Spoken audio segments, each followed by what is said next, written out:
Alors, pour la deuxième partie, nous allons parler maintenant des tableaux croisés dynamiques. Alors, c'est l'outil le plus puissant pour le traitement de données. Par contre, c'est un petit peu plus difficile que les tris et les filtres que l'on vient de voir. Alors, ici, on en est à la question 4. Les tableaux croisés dynamiques, on a 4 tableaux à faire. On va essayer de le faire de la façon la plus simple possible. Déjà, on va construire le tableau croisé dynamique. Donc, pour construire un tableau, vous allez dans votre feuille de départ. Vous cliquez n'importe où sur une cellule, vous allez dans Insertion, vous cliquez sur Tableau croisé dynamique, celui qui est à l'extrême gauche, c'est-à-dire celui où il y a la flèche qui va en haut et en bas. Il ne faut pas prendre celui avec le point d'interrogation, parce qu'avec le point d'interrogation, c'est l'ordinateur qui va vouloir lui-même créer des tableaux croisés dynamiques. Il ne va pas vous laisser énormément de choix. Donc on prend toujours celui-ci. L'ordinateur va sélectionner le tableau et va le mettre dans une autre feuille qui va appeler tableau. Donc ici, au lieu d'appeler, on peut avoir un autre élément. Et il va le mettre dans une nouvelle feuille de calcul. Je fais OK. L'ordinateur m'a créé ma nouvelle feuille de tableau croisé dynamique.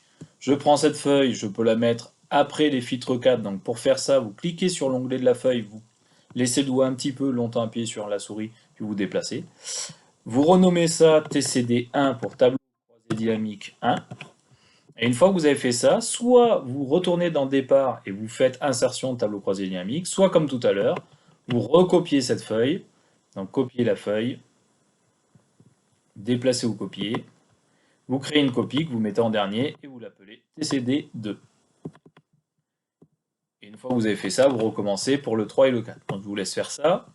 Donc vous devez avoir vos 4 tableaux croisés dynamiques. Je me remets sur le premier tableau croisé dynamique. Le but, ça va être de synthétiser toutes les informations de façon très simple. Nous souhaitons connaître la valeur de portefeuille cumulée pour les différents statuts d'habitation.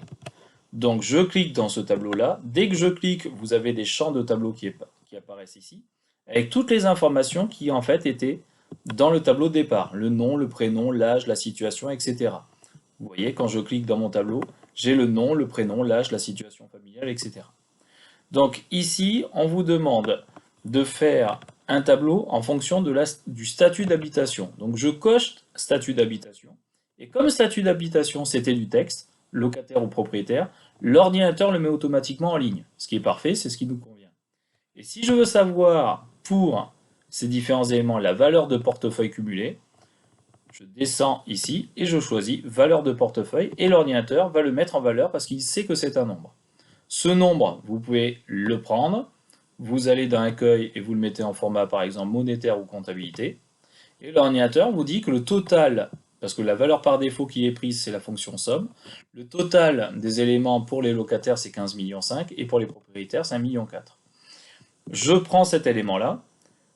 Ici, l'ordinateur a mis la valeur somme par défaut. Pourquoi? Parce que quand je fais un clic droit sur un des montants, soit le 15 millions, soit le 1 million, quand je vais dans synthétiser les valeurs, l'ordinateur a pris somme.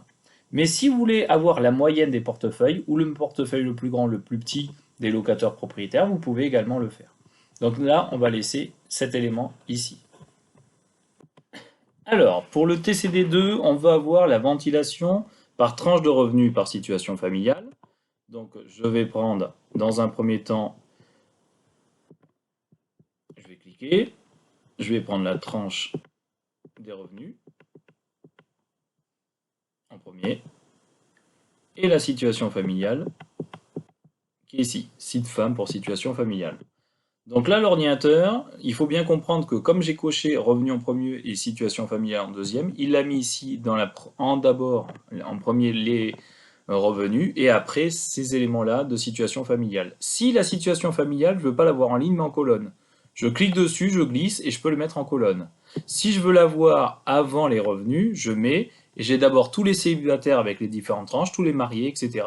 Donc là, ça va dépendre de votre façon de vouloir présenter le document. Donc là, je vais laisser comme c'était initialement, revenu, situation familiale. Je veux savoir combien j'ai de personnes.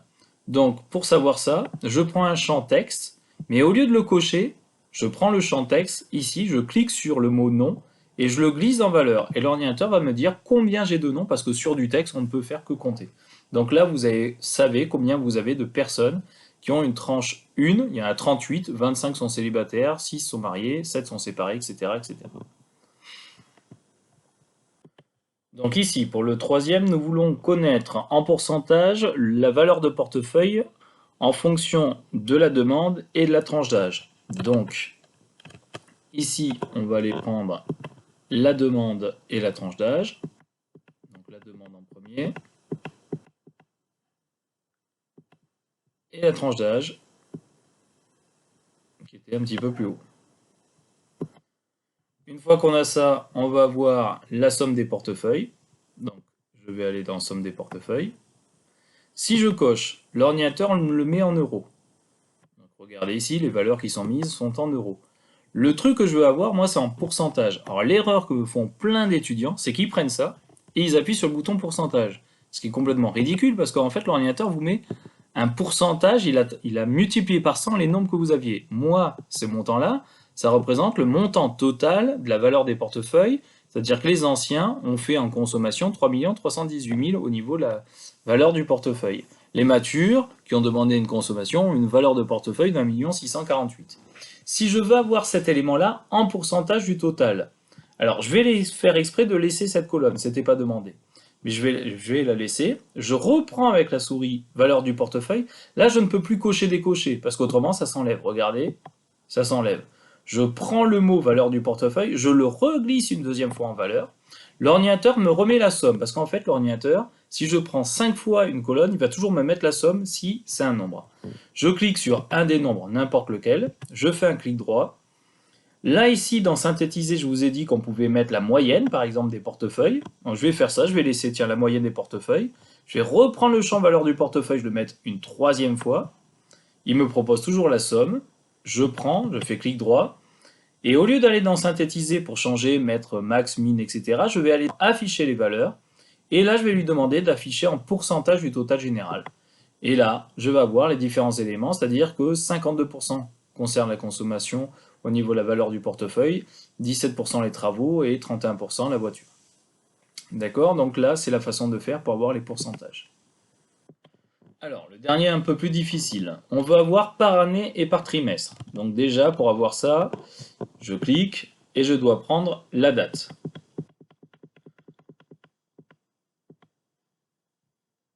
Ici. L'ordinateur, quand vous prenez la date, il va vous mettre que l'année. Vous prenez une année, vous faites clic droit, grouper, et là, l'ordinateur vous propose d'afficher soit par année, trimestre, mois, et moi je veux que trimestre et année. Donc vous cliquez sur moi pour le décocher, vous laissez trimestre et année, vous faites OK, et là l'ordinateur va vous mettre l'année avec à l'intérieur les trimestres. Et on veut savoir les différentes demandes qui ont été faites. Les différentes demandes, si je coche, l'ordinateur va me mettre comme ça à l'intérieur, mais c'est travaux, consommation, etc. C'est pas très lisible. Donc plutôt que de le mettre en ligne, je vais cliquer dessus et je vais le mettre en colonne. Et comme ça, je vais avoir un tableau à double entrée. Et moi, ce que je veux savoir, c'est combien il y a de personnes. Donc pour avoir combien de personnes, je prends le nom et je le mets en valeur. Ça va me compter le nombre de personnes qui ont fait ça. Si je veux maintenant faire un graphique à partir de ça, je vais dans Création. Je vais dans Analyse, excusez-moi. Je vais dans Insérer un graphique, donc graphique croisé dynamique. Et je peux prendre le graphique que je veux, je sais pas, un histogramme 3D simple ou un groupé simple, ou ici. Bon, je vais prendre celui qui me propose par défaut. Voilà, j'ai mon graphique qui est fait automatiquement. Je vais réduire un petit peu la fenêtre pour bien voir. Voilà, et j'ai différents éléments. Donc, un petit truc qui n'était pas demandé, mais je vous le montre parce que c'est assez simple à utiliser, c'est dans Analyse. C'est ce qu'on appelle le segment. Insérer un segment. Et le segment vous permet ici de rajouter des éléments de façon assez simple sur, par exemple, la dernière demande, je fais OK. Quand j'ai la dernière demande, j'ai les 3 demandes. Mais si je ne veux faire apparaître que la consommation, je clique sur consommation et travaux et voitures disparaissent. Si je veux avoir consommation et voiture, je laisse le doigt sur CTRL, je clique sur voiture et j'ai les 2 éléments qui apparaissent. Consommation et voiture. Si je veux avoir consommation et travaux, je clique sur les deux, consommation et travaux. Donc ça, c'est un moyen simple de faire des filtres, en fait, dans un tableau croisé dynamique. Ce que je vous ai montré ici, on peut également le faire dans un filtre normal, c'est-à-dire qu'au lieu de passer par là, on peut également faire un segment qui nous permet de faire des filtres. On le fait un peu moins dans les tableaux, mais ça peut être utile. Voilà pour les tableaux croisés dynamiques. Merci.